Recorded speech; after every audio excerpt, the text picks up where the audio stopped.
The orthodoxy is that philosophical questions about the mind, mental activity, and mental events, and so on, should be reducible to the material world, to something about the physical world, which is supposed to give you a resolution of the mind-body problem. And there are big debates about whether you can do it or you can't do it, and so on. These debates are rather curious, because the mind-body problem doesn't exist.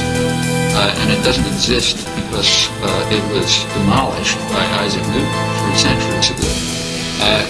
Newton didn't have anything to say about it. The Cartesians had a theory of mind and a theory of body.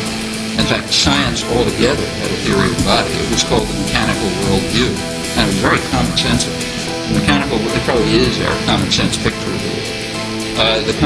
And that was science. The top scientists of the day, like some others, were trying to develop a mechanical worldview, show that the world is a machine. That was the big job, show that the world is a machine.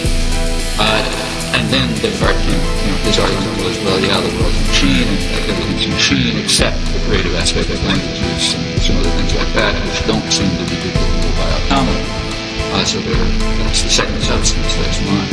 Well, what happened with that picture? What happened is it showed that nothing is a machine. In fact, that's exactly what it showed. What Newton showed, much to his distress, and to the distress of everyone else, who thought it was kind of like a reversion to traditional mysticism, is that the entire world is immaterial. The world is governed by immaterial forces, what were in fact called forces. Anybody knows, as Newton pointed out, it's an utter absurdity which no one with the slightest scientific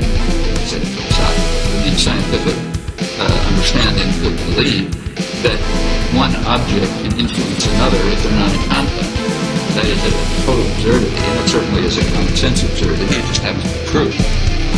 He showed it was true. Universal gravitation showed that, in fact, what is an utter absurdity is true, and that was quite disturbing.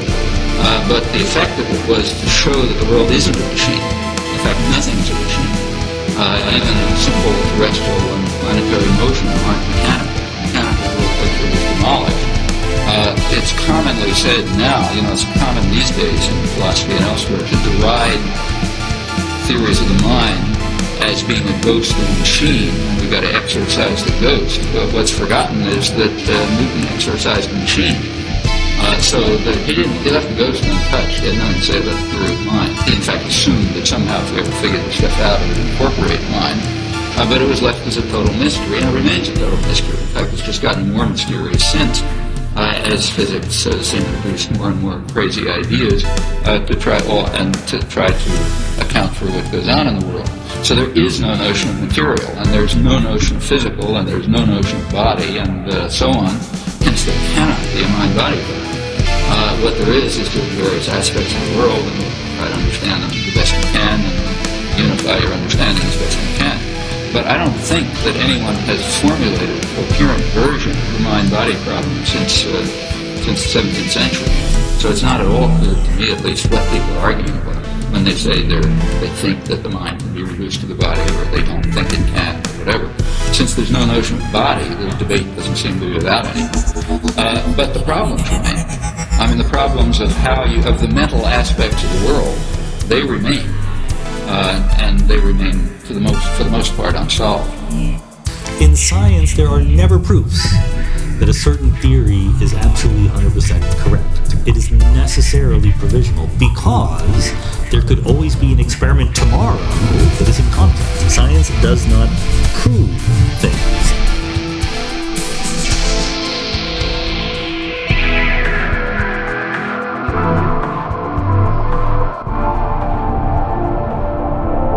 Sillinesseserness.